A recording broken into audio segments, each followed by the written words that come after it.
Hey guys, what's good? Welcome back to JDB Selects. What an absolutely mental round of rugby league. So many big upsets, comebacks, just strange games, dominations, close games, golden points, even a draw. I mean, phenomenal for us as fans, but my word, it makes it a challenge to get your tips correct, which we will touch on in just a minute. But first, before we do look at last week's results, I just wanted to let you know that we are running a $100 giveaway over on my Instagram.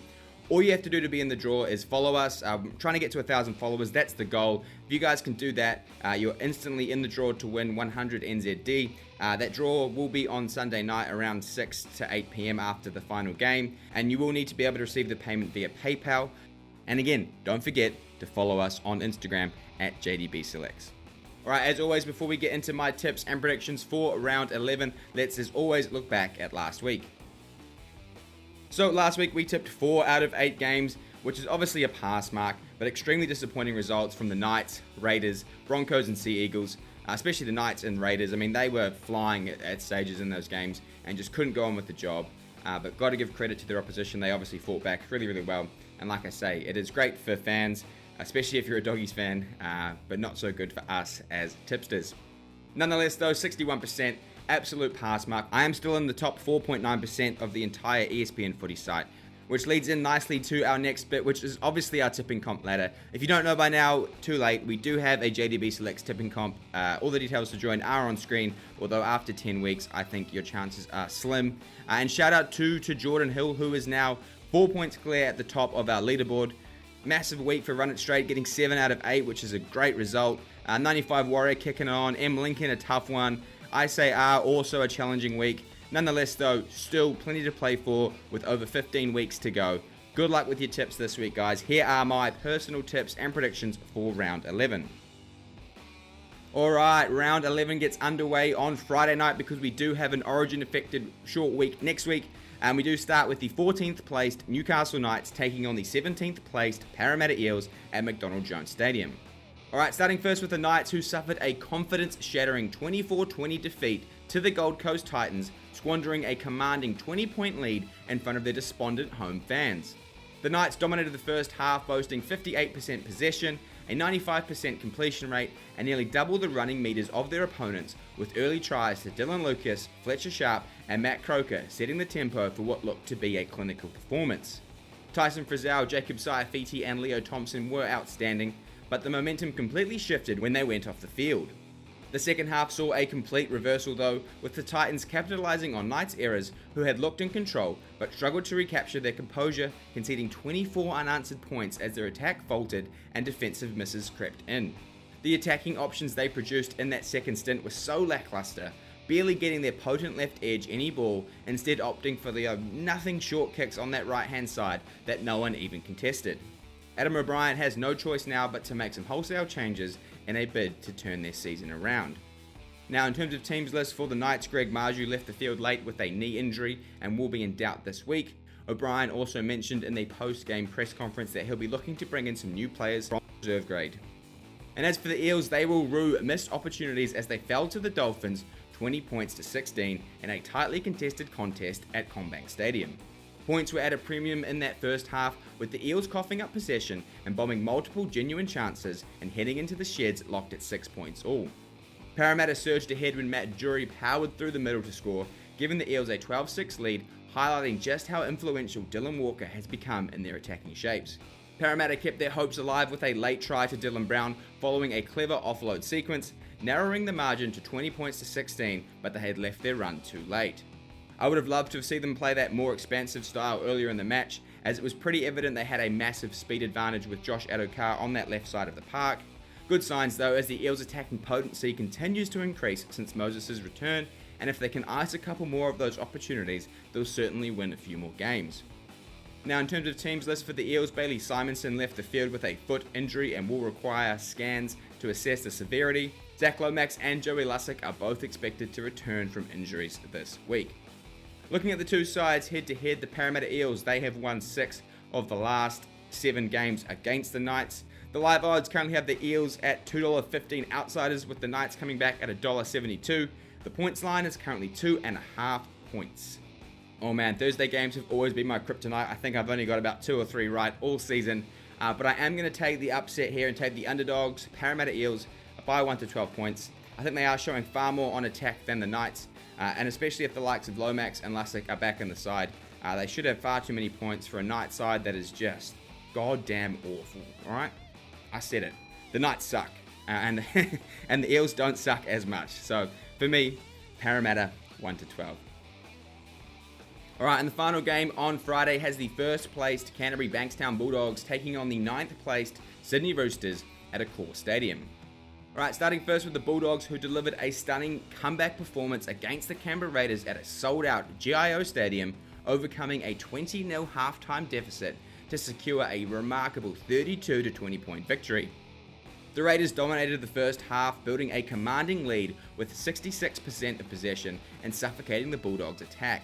However, led by captain Stephen Crichton, the Dogs mounted one of the greatest comebacks in recent history, equaling their biggest comeback since 2001. Crichton was instrumental in that second half, scoring a try and assisting others, finishing the game with 161 run meters, 3 line breaks and 5 tackle breaks. Viliami Kikau was at his destructive best, breaking 3 tackles, scoring a try and setting up another with some silky ball playing.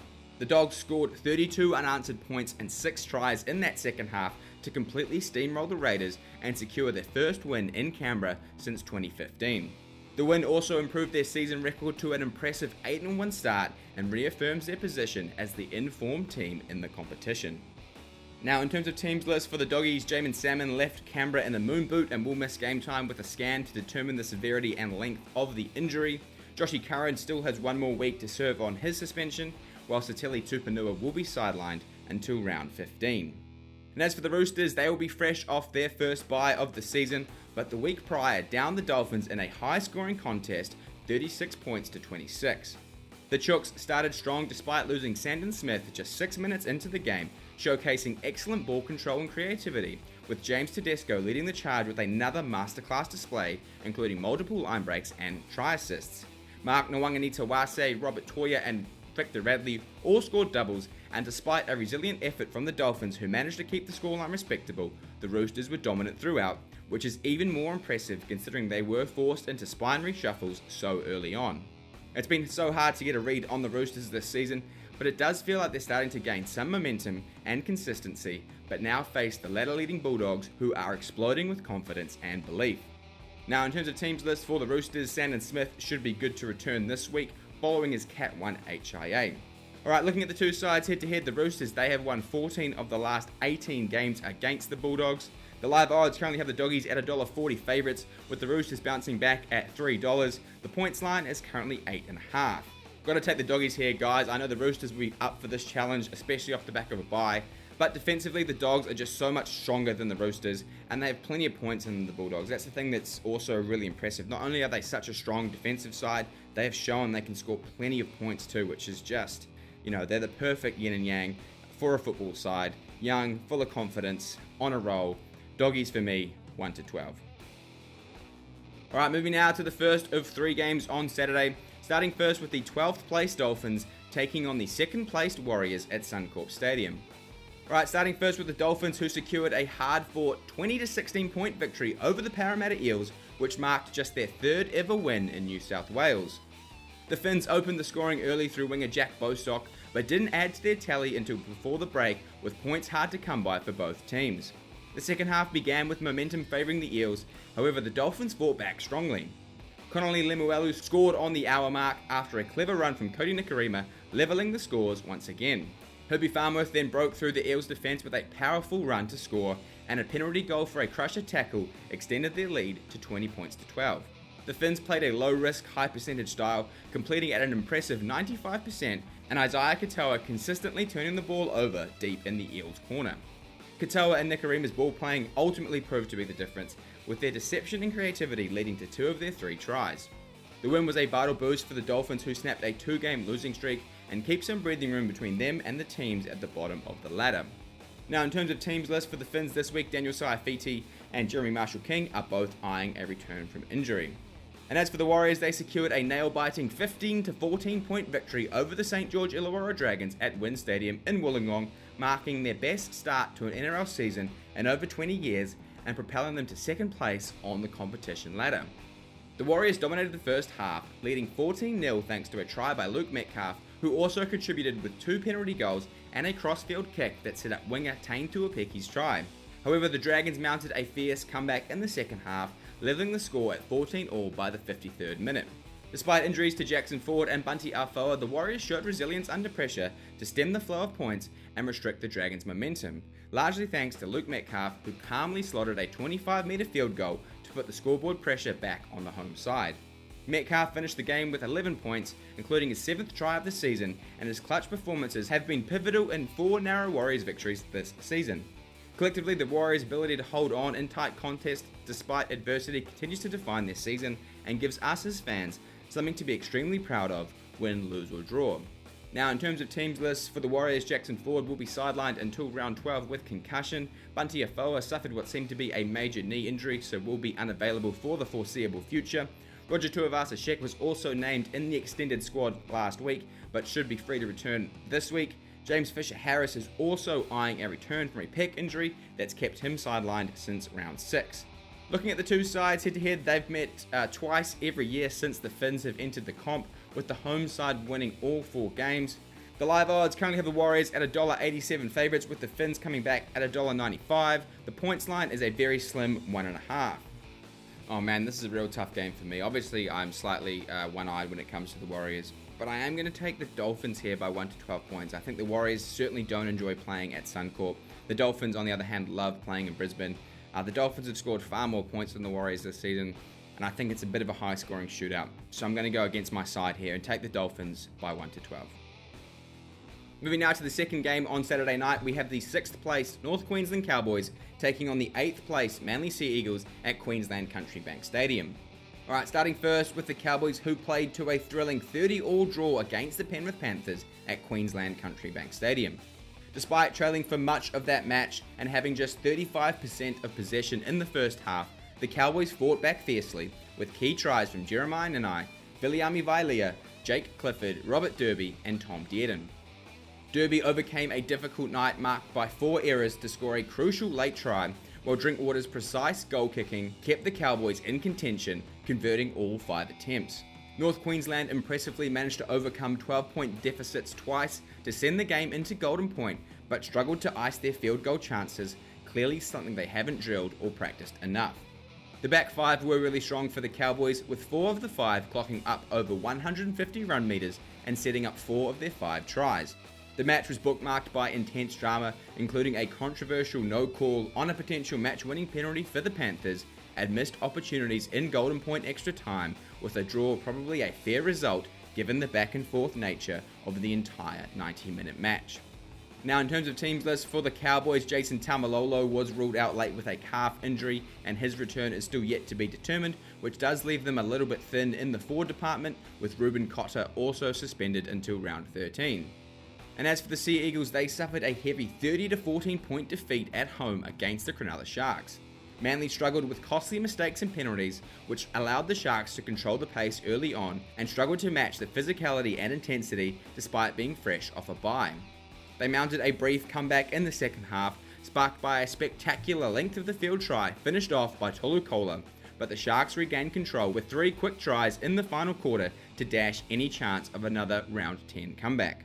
Tom Trbojevic tried hard but is clearly not at his tackle-breaking best, and poor old Daly Cherry Evans has become a complete passenger in that side, having produced just 1 decent performance in the past 5 to 6 weeks after I thought he'd turned a bit of a corner. A really disappointing showing from a team with some really big name players on big money that aren't able to deliver consistently. Now, in terms of teams list for Manly, Lachlan Croker is once again listed to return this week, but take that with a grain of salt as he's been listed to return for the past month. Looking at the two sides head-to-head, the Sea Eagles have a good record against the Cowboys. They have won 6 of the last 8 meetings. Manly have also won 5 straight games against the Cowboys in Townsville. The live odds currently have the Cowboys at $1.65, with the Sea Eagles coming back at $2.25. And I'm going to back the bookies on this one too and take the Cowboys here by 1 to 12 points. You just cannot tip Manly with the kind of performances they produce. The Cowboys went toe-to-toe with the 4-time defending premiers last week and could have arguably won that game. They've got plenty of strike across the park. If they can shore up their defence and shut down the likes of Tom Trbojevic and Daly Cherry Evans, who haven't been great, I think the Cowboys can get a win at home and snap that 5-game streak against the Sea Eagles. Alright, and the final game on Saturday has the 5th placed Cronulla Sharks taking on the 3rd placed Melbourne Storm at Shark Stadium. And if we start first with the Sharks, who secured a commanding 30-14 point victory over the Sea Eagles at 4 Pines Park, which marked the 111th meeting of their storied rivalry, the Battle of the Beaches. The Sharks established dominance early, building a 14-0 lead by halftime through tries from Ronaldo Mulitalo and Adam Fanua-Blake, both set up by halfback Nico Hines, who was heavily involved early. Upset round meant the Sea Eagles briefly charged home, however the Sharks responded decisively in that final quarter, scoring 3 tries in quick succession, seeing some clutch plays from second row Billy Burns, who was instrumental in setting up those final tries, helping the Sharks regain control and extend their lead. That ends a rough string of 6 straight games on the road for Cronulla, who have been quiet achievers in edging their way back towards the top 4 of the competition. Now, in terms of teams list for the Sharks this week, Sifa Talakai and Teague Wilton should be free to return. And as for the Storm, they delivered a commanding performance against the West Tigers, absolutely thumping them 34 points to 0. The Storm showcased their premiership credentials emphatically, with fullback Ryan Pappenhausen leading the charge, scoring a first half hat-trick and successfully converting 10 of their 11 attempts, amassing a record 36 points in a single game for the club. From the outset, Melbourne were relentless, building a 34-0 lead at halftime through a combination of clinical finishing and sustained pressure, with key contributions from players like Jerome Hughes, Josh King and Cameron Munster. The second half saw the Storm continue their dominance with tries from Nelson Asofa-Solomona, Ali Katoa and Munster himself, extending the margin to 64 points and culminating in a comprehensive shutout that once again reaffirms the Storm's status as one of the competition's elite sides. Now, in terms of teams list for Melbourne this week, Harry Grant should make his return from a hamstring injury, which would be a massive boost. Looking at the two sides head-to-head, the Melbourne Storm have won 7 of the last 9 games against the Sharks. The Sharks, though, have won 4 of the last 5 games against the Storm at Shark Stadium. The live odds currently have the Sharks at $2.35, with the Storm coming back at $1.60. The points line is currently 3.5, and I will be lapping that up. I'll be taking the Storm negative 3.5 for sure. I think the Melbourne Storm win and win well. With Harry Grant back, they're a completely different side, and the Storm should be too strong against the Sharks. Alright, moving now to the first of 3 games on Sunday this week, starting first with the 7th placed Brisbane Broncos taking on the 13th placed St. George Illawarra Dragons at Suncorp Stadium. Alright, starting first with the Broncos, whose fall-off continued, suffering a 22-14 point defeat at the hands of the South Sydney Rabbitohs. The Broncos were in control early, building a 14-0 advantage by the break thanks to tries from Jordan Ricky and Dean Mariner, with Adam Reynolds adding a penalty goal and 2 conversions to cap off a clunky but controlled first half. The second half told a completely different story as the Broncos struggled to maintain their intensity and Souths seized the momentum, scoring 22 unanswered points. Despite having 2 of the most experienced halves, 8 line breaks, and sustained periods of attacking pressure, they struggled to breach the Rabbitohs' defence when it mattered most, concerning signs for what should be one of the strongest attacking sides in the competition. The loss drops the Broncos to 5 wins from their 10 games, with just 1 victory in their last 5 outings, a worrying trend as the State of Origin period approaches. Now, in terms of teams list for the Broncos, Ben Hunt pulled up lame with a hamstring injury that will keep him on the sidelines until at least round 15. Ezra Mam should play his first game of first grade this week, having served his 9-game suspension for his off-season incident. And as for the Dragons, they narrowly fell to the Warriors, 15 points to 14 in a thrilling clash at Wynn Stadium. The Warriors dominated the first half, building a 14-0 lead as the Dragons struggled with errors and discipline, coming up with 7 errors and conceding 4 penalties. The second half saw a spirited Dragons comeback, sparked by tries from Dylan Egan and Corey Allen, levelling the scores at 14-all with 27 minutes to play. Despite the momentum shift and the Dragons' improved attack, the Warriors' defence held firm. It was the second game of the season where the Saints have scored more tries than their opponents, yet didn't come out on top, with goal kicking letting them down once again. The Dragons will rue missed opportunities and execution errors, but you certainly cannot fault their effort. Now, in terms of teams list for the Dragons, Toby Couchman was ruled out against the Warriors with that shoulder injury and joins a growing list of injured players, including Christian Tuipulotu, Matt Eisenhuth, Emre Gula, Matt Fiene, and Big Ben Murdoch-Masila, all fighting to return to play as soon as possible. Alright, looking at the two sides head-to-head, the Dragons, they have won 7 of the last 9 meetings against the Broncos. That also includes 4 of their last 6 games at Suncorp. However, if we extend that range a bit longer, the Broncos, they have won 12 of the last 14 games between the two sides at Suncorp. Oh man, this is an absolute danger game. It should really be Broncos 13 plus, but given the Dragons' form and the Broncos, I'm going to take the Broncos here by 1 to 12 points with no confidence whatsoever. I think Ezra Mam is a big inclusion for them, although he will be obviously, fresh, having only played in reserve grade last week. The Dragons haven't been awful this season. They've been in games, they've been losing the tight ones. Who really knows? The record says the Dragons like playing the Broncos. I just can't tip the Dragons. I can't do it. Sorry, Dragons fans. Broncos 1 to 12. Moving now to the second game on Sunday, we have the 4th placed Canberra Raiders hosting the 15th placed Gold Coast Titans at GIO Stadium. Alright, starting first with Canberra, where not even the biggest regular season crowd in 30 years could get them home, suffering a dramatic 32 to 20 point defeat to the Canterbury Bankstown Bulldogs. The Raiders started strong, dominating the first half with 4 unanswered tries from Zach Hosking, Kyo Weeks, Xavier Savage and Hudson Young, who pushed his case for a State of Origin recall with his 8th try of the season. Canberra led 20-0 at half-time, apparently set to secure a comfortable victory. However, the Bulldogs mounted one of the most remarkable comebacks in recent NRL history, scoring 6 unanswered tries in a second half to overturn the deficit and claim the win. In the losing side, captain Joe Tarpany was immense through the middle of the park, and young 5'8" Ethan Strange produced one of the tackles of the year, stopping a certain try and never stopped trying to turn momentum back for his side. Momentum is such a funny thing in sport, and ultimately the Raiders weren't able to use it to their advantage this week. And in terms of teams list for the Raiders, Matty Nicholson picked up an ankle injury and will be in doubt this week. Corey Horsburgh, though, should be free to play after missing the week prior through concussion.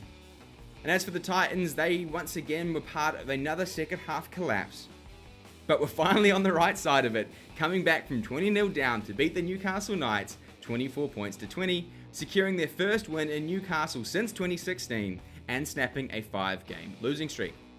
The Titans only saw 40% of possession in their opening half, but the second saw a complete shift in momentum as the Titans dominated territory and possession, exploiting multiple Newcastle errors inside their own half. Philip Sami added a second try early in the half, followed by 2 crucial ones from AJ Brimson, who played a pivotal role in the comeback. Brimson's second try, set up by a brilliant grubber kick from a winger Alofiana Khan-Pereira, sealed the victory with just minutes remaining. Captain Tina Fasua-Mala'awi celebrated his 100th NRL game and finished with 23 runs for 241 metres with 39 tackles and 5 offloads, once again leading by example. The Titans were bound to win a game soon, but I certainly didn't expect it to come like that. Full credit to the boys. Now, in terms of teams list for the Gold Coast, Isaac Fasua-Mala'awi was unable to return to the field due to concussion, so will be omitted this week. Kieran Foran is expected to play his first game of the year this week after missing the opening 10 rounds with a bicep injury. Jamin Jolliffe is also free to return to play this week, having served his suspension. Looking at the two sides head-to-head, the Raiders, they have won 12 of the last 14 games against the Titans. That includes 5 straight. The live odds currently have the Raiders at $1.38 favourites, with the Titans coming back at $3. The points line is currently 9.5, and again, I will be lapping that up. I think the Raiders absolutely thumped the Titans in a bit of a revenge game for last week. Ricky gets them up and about. They're back at home at GIO Stadium. They owe their fans a big showing. The Titans had their good win last week, but unfortunately that's where it ends for them. Canberra, 13 plus. Alright, and the final game of round 11 has the 10th placed West Tigers taking on the 11th placed South Sydney Rabbitohs at Campbelltown Sports Stadium. Alright, we'll start first with the Tigers, and it's fair to say that they will be flogged enough in the media this week, so I will give them a break. There's nothing really that needs to be said after that performance against the Storm, but I do expect them to show a bit of fight this week. They also picked up no new injuries, so I would expect a pretty similar 1-17. And as for the Rabbitohs, they delivered a commanding come-from-behind victory over the Brisbane Broncos, winning 22 points to 14 after trailing 14-0 at half-time.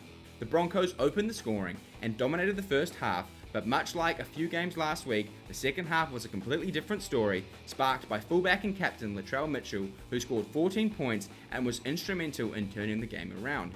Latrell levelled the scores with a penalty goal in the 70th minute, then stunned the crowd with what is easily the most remarkable 50-metre 2-point field goal I've ever seen to give South Sydney the lead for the first time. Talk about aura.